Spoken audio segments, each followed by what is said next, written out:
Okay,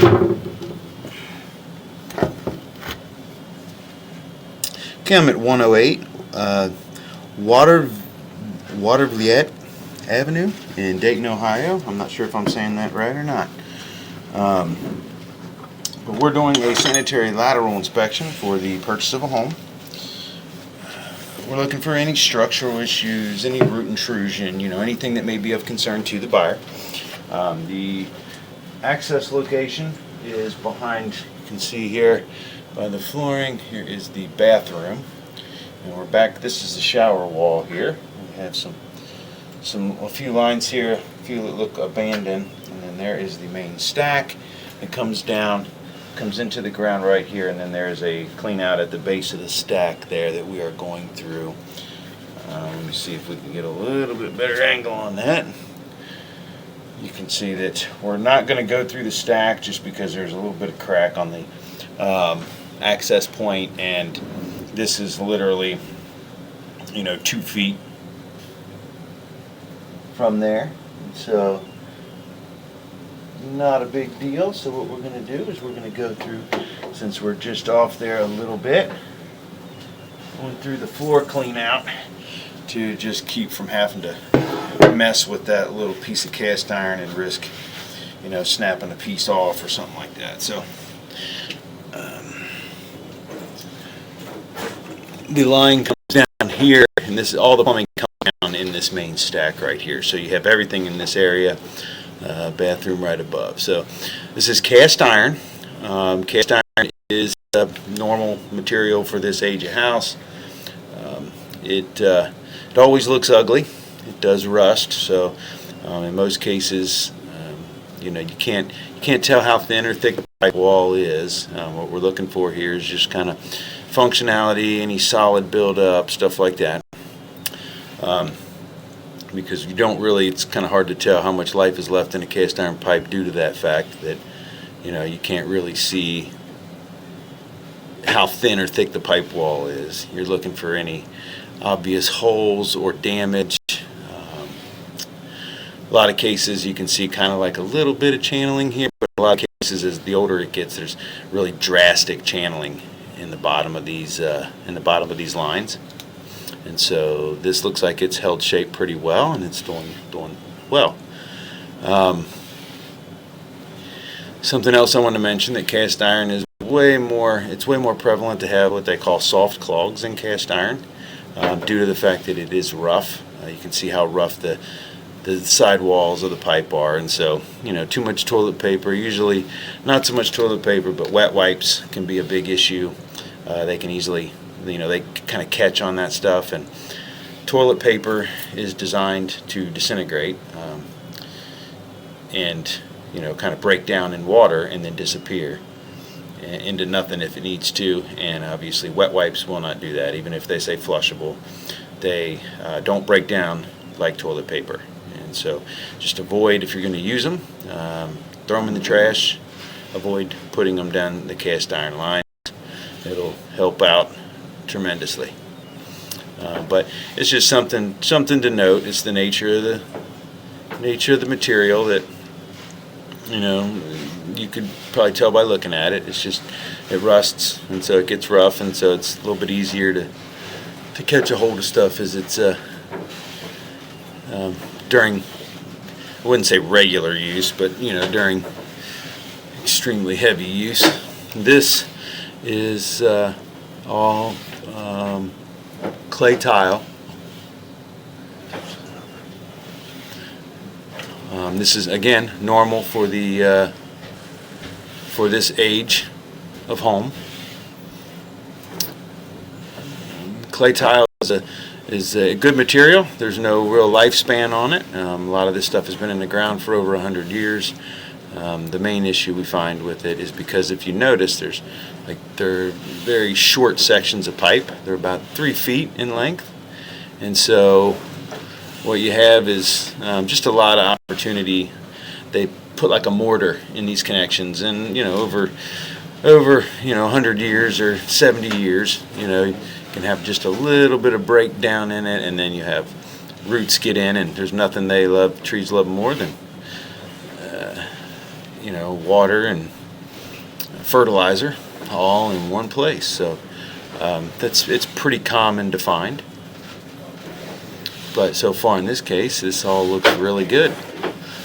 I don't know of any large trees or anything in the back, so that's always a plus.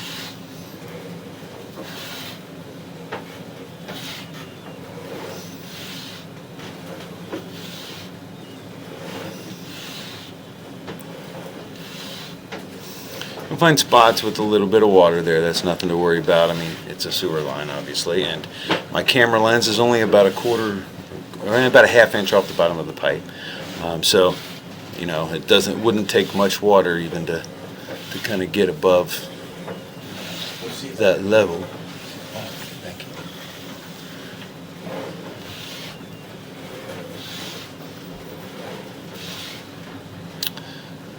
you. Just a little bit of like calcite, maybe a little bit of that white stuff. Could be a little bit of grease, but usually that far up and where it's probably a little bit of calcite or mineral deposits on at the connection, but not an issue at all.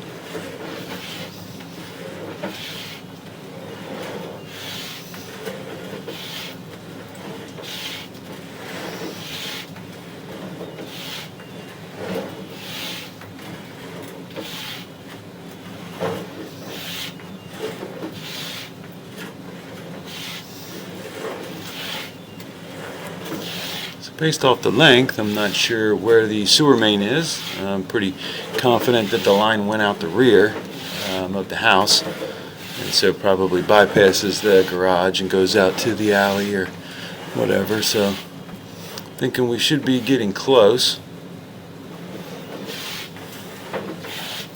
And this is probably the tap. Yes, this is the tap on the main. So we've made it all the way to the main. Everything looks great. You can see what looks like a little bit of separation there. That's due to just the nature of how this was installed.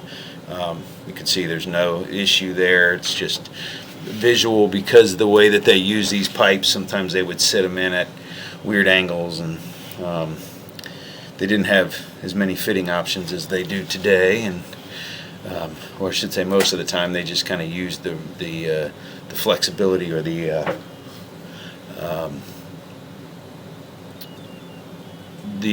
way that the way that the two pieces fit together. There would be a little bit of play in it, so they could kind of rotate it around before they packed it and sealed up the joints. And so they would do that a lot, kind of get some. It was easier to get drop. And again, with the short 3-foot sections of pipe, it was easy for them to do that. In this case, this is just a sewer main in that the little bit darker color of the hole in the side of the pipe, mating up to the kind of redder lateral, or the pipe coming from the house where that connection is made. If this ever did for some reason cause an issue, this is off the property and attached to the main, and that would be the responsibility of the sewer department to repair this for any reason. Don't need to worry about that now. Obviously everything looks good. And even though that's offset, the offset is downstream, meaning everything would be falling. So it's not unusual to see a tap like that. Here at 93 feet, you can see that little bit of black getting in, and I think that this was new enough clay where that looks like a little bit of rubber from the joint. It doesn't look like it may be a little bit of roots. It's kind of hard to see what that is, but it more looks like they had kind of squeezed it through. It's kind of hard to see that, but I don't really see anything active. But at any rate, it's not an issue. There's, obviously it's not obstructing flow or anything like that. It's just I can't 100% identify what that little piece is. But the line itself looked really good structurally, especially for how old it is. I mean, it's a really good looking clay tile pipe.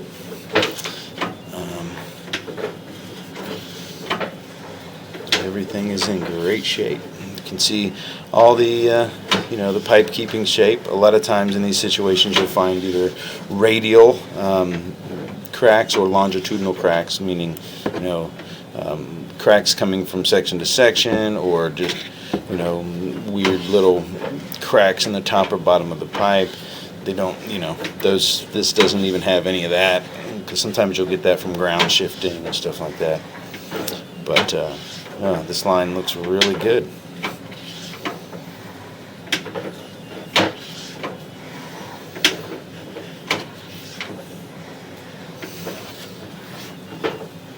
But you can see, you're looking at these joints, and you can see how tight they are. They're not slid apart or offset. The little bit you do see of like lippage there, that's if you notice that pipe is being turned down, and so that's been there since it was installed. And as they turn the pipe down to get deeper and to put slope on it so that the water falls to the main, you just have just a hair of movement there, or I shouldn't say movement, but a little hair of a lip there that kind of shows you as they drop down to get deeper and deeper.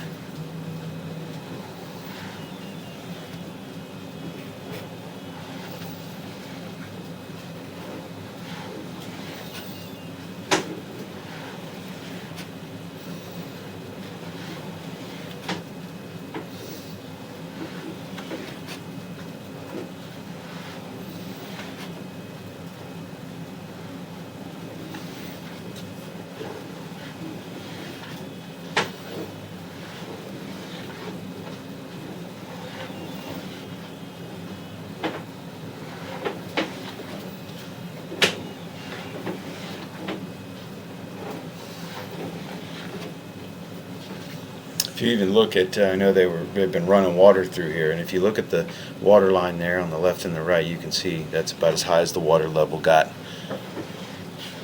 while testing fixtures. So that's always good. And we are back into the cast iron. And even the cast iron looks really good. It's nice and wide open. It doesn't have, I don't see any, like I mentioned before, any channeling or anything that's would be concerning for the near future. Again, you just always be aware of what you're flushing down with a cast iron pipe. Don't do anything, don't flush anything down you're not supposed to, and it should be in good shape for